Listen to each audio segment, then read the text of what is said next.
नमस्कार, SBT news में आपका स्वागत है। पेश है 11 अगस्त शुक्रवार सुबह 11:15 बजे राजस्थान की बड़ी खबरें। राजस्थान के सीएम अशोक गहलोत ने कहा कि राहुल गांधी की सभा में लाखों लोग आए और पीएम की सभा में कुर्सियां खाली रह जाती है। पीएम मोदी की सभा में सीकर में इन्होंने देख लिया, जनता ने आईना दिखा दिया, कुर्सियां खाली पड़ी थी और लोग जाने लग गए थे। पीएम के भाषण के दौरान कुर्सियां खाली रखना और उनका जाना वसुंधरा जी का यही भला करेगा और कोई भला करने वाला नहीं है। वसुंधरा जी का अगर कोई भला होगा तो इन खाली कुर्सियों से ही होगा। गहलोत जयपुर में मीडिया से बातचीत कर रहे थे। उन्होंने कहा, ईडी, सीबीआई और सारी केंद्रीय एजेंसियों को आने दीजिए, वो क्या कर लेंगे। आपके सामने मैं मोदी से बड़ा फकीर बैठा हूँ। मैंने 1 ग्राम सोना नहीं खरीदा क्योंकि जमीन या फ्लैट नहीं खरीदा, कोई प्रॉपर्टी नहीं बनाई। मुख्यमंत्री आवास खाली करना पड़ा तो मुझे किराए का मकान ढूंढना पड़ेगा। बीजेपी के लोग झूठे आरोप लगा रहे हैं। संसद में अविश्वास प्रस्ताव पर बहस के तीसरे दिन गुरुवार को प्रधानमंत्री नरेंद्र मोदी विपक्ष को जवाब देने संसद में शाम 5:20 पर अविश्वास प्रस्ताव और मणिपुर पर विपक्ष के सवालों का जवाब देने पहुंचे। अविश्वास प्रस्ताव पर सत्ता पक्ष और विपक्ष के कद्दावर सांसद इस चर्चा में अपनी बात कह चुके हैं और अब पीएम मोदी की बारी थी, जो सदन को संबोधित करते हुए इस मुद्दे पर लोकसभा में जवाब दिया। प्रधानमंत्री मोदी ने कहा कि एक तरह से विपक्ष का अविश्वास हमारे लिए शुभ होता है। मैं देख रहा हूं कि विपक्ष ने तय कर लिया है कि जनता के आशीर्वाद से बीजेपी 2024 के चुनाव में पिछले सारे रिकॉर्ड तोड़कर शानदार जीत के साथ वापस आएंगे।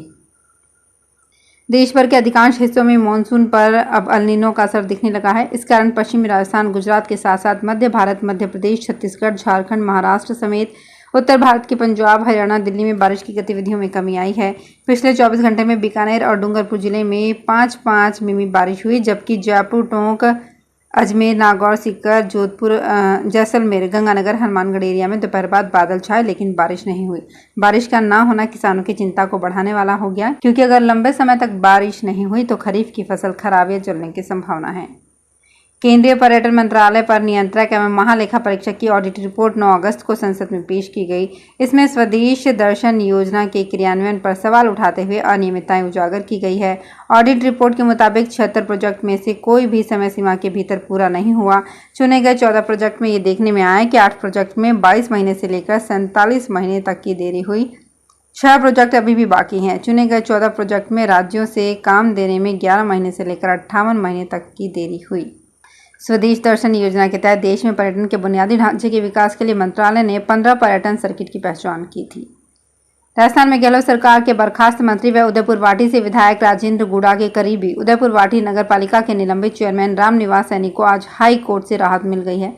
जस्टिस इंद्रजीत सिंह की अदालत ने डीएलबी के 25 जुलाई के आदेश पर रोक लगा दी है। ऐसे में अब रामनिवास सैनी उदयपुर वाटी नगर पालिका के चेयरमैन बने रहेंगे। दरअसल रामनिवास सैनी को डीएलबी ने बागवान भर्ती में भ्रष्टाचार के आरोपों के चलते निलंबित कर दिया था, लेकिन आज सुनवाई के दौरान सैनी की ओर से पैरवी करने वाले अधिवक्ता सारांश सैनी ने कहा कि याचिकाकर्ता को राजनीतिक श्रेष्ठता के चलते निलंबित किया गया है।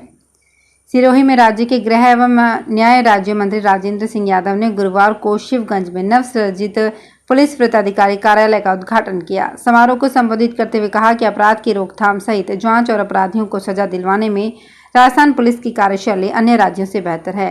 राज्य के मुख्यमंत्री ने पुलिसिंग को बेहतर बनाने के लिए बजट भी बढ़ाया है ताकि कानून व्यवस्था चाक चौबंद हो। उसी का परिणाम है कि राजस्थान पुलिस अपराधियों को सजा दिलवाने में आज देश में पहले या दूसरे स्थान पर है। नोखा क्षेत्र में बिजली समस्याओं को लेकर गुस्साए सिंधु, मोरखाना और सिंजगुरु के 500 से अधिक किसान गुरुवार को ट्रैक्टर व अन्य वाहनों पर सवार होकर रैली के रूप में नोखा पहुंचे। यहां आक्रोश रैली निकालकर उपखंड कार्यालय के सामने प्रदर्शन किया और 7 सूत्री मांग पत्र एसडीएम को सौंपा। आक्रोशित किसानों का कहना था कि पर्याप्त बिजली नहीं मिलने से मूंगफली की फसल नष्ट हो रही है। बार बार बिजली समस्याओं से अवगत कराने के बावजूद भी कोई समाधान नहीं किया जा रहा है। प्रशासन के अधिकारियों ने किसानों को समस्याओं का शीघ्र समाधान का भरोसा दिलाना चाहा, लेकिन किसान नहीं माने और लिखित आश्वासन देने की बात पर अड़ गए। केंद्र सरकार ने गुरुवार को राज्यसभा में मुख्य चुनाव आयुक्त और अन्य चुनाव आयुक्तों की नियुक्ति को रेगुलेट करने से जुड़ा बिल पेश किया। बिल के मुताबिक आयुक्तों की नियुक्ति 3 सदस्यों का पैनल करेगा, जिसमें प्रधानमंत्री, लोकसभा में विपक्ष का नेता और कैबिनेट का मंत्री शामिल होंगे। राज्यसभा में कांग्रेस, आम आदमी पार्टी सहित अन्य विपक्षी दलों ने इस विधेयक का विरोध किया। विपक्षी दलों ने कहा, सरकार सुप्रीम कोर्ट की संविधान पीठ के आदेश के खिलाफ बिल लाकर उसे कमजोर कर रही है। सुप्रीम कोर्ट ने मार्च 2023 में एक आदेश में कहा था कि सीईसी की नियुक्ति प्रधानमंत्री, चीफ जस्टिस ऑफ इंडिया और विपक्ष के नेता की सलाह पर राष्ट्रपति करें। विधानसभा चुनाव को लेकर भाजपा ने अब तैयारियां तेज कर दी है। प्रदेश स्तर के नेता अब बूथ स्तर की बैठक लेकर कार्यकर्ताओं को पार्टी को जिताने के लिए टास्क दे रहे हैं। शुक्रवार से टोंक जिले की चारों विधानसभा में भाजपा द्वारा प्रत्येक विधानसभा में बूथ विजय संकल्प बैठकों का आयोजन किया गया। भाजपा जिलाध्यक्ष राजेंद्र पराणा ने बताया कि उनियारा विधानसभा की बैठक 11 अगस्त सुबह 11 बजे पन्नाधाई कॉलेज टोंक और टोंक विधानसभा की बैठक दोपहर 3 बजे पन्नाधाई कॉलेज में रखी गई है। इसी प्रकार निवाई विधानसभा की बैठक 12 अगस्त सुबह 11 बजे डाक बंगला निवाई और मालपुरा विधानसभा की बैठक दोपहर 3 बजे मालपुरा शहर टोंक में होगी। झुंझुनू में वेतन विसंगति समेत 11 सूत्री मांगों को लेकर गुरुवार को नर्सिंग कर्मियों ने रैली निकालकर विरोध जताया। कर्मियों ने कलेक्ट्रेट पर एकत्रित होकर राज्य सरकार के खिलाफ जमकर नारेबाजी की। इससे पहले नर्सिंग कर्मी जिला अस्पताल में धरना स्थल पर एकत्रित हुए, सामूहिक रूप से कलेक्ट्रेट पर पहुंचकर जमकर प्रदर्शन किया। राजस्थान के मुख्यमंत्री अशोक गहलोत ने प्रदेश में सामाजिक न्याय एवं अधिकारिता विभाग द्वारा संचालित आवासीय विद्यालयों के आधुनिकीकरण एवं आधारभूत सुविधाओं के विकास के लिए 21 करोड़ 56 लाख रुपए एवं राजस्थान विश्वविद्यालय के स्पोर्ट्स कॉम्प्लेक्स में सिंथेटिक ट्रैक बनाने के लिए 6 करोड़ रुपए के वित्तीय प्रस्ताव को मंजूरी दी है। मुख्यमंत्री के इस निर्णय से इन आवासीय विद्यालयों में ओपन जिम, खेलकूद सामग्री, chapati machine, smart interactive teaching board के साथ विभिन्न शिक्षण सामग्री उपलब्ध हो सकेगी। इसके अतिरिक्त इन आवासीय विद्यालयों में अनुरक्षण, मरम्मत एवं निर्माण के विभिन्न कार्य किए जा सकेंगे। राजस्थान प्रदेश कांग्रेस कमेटी की पॉलिटिकल अफेयर्स कमेटी की आज शुक्रवार 11 अगस्त को बैठक होगी। इस बैठक की अध्यक्षता केसी वेणुगोपाल करेंगे।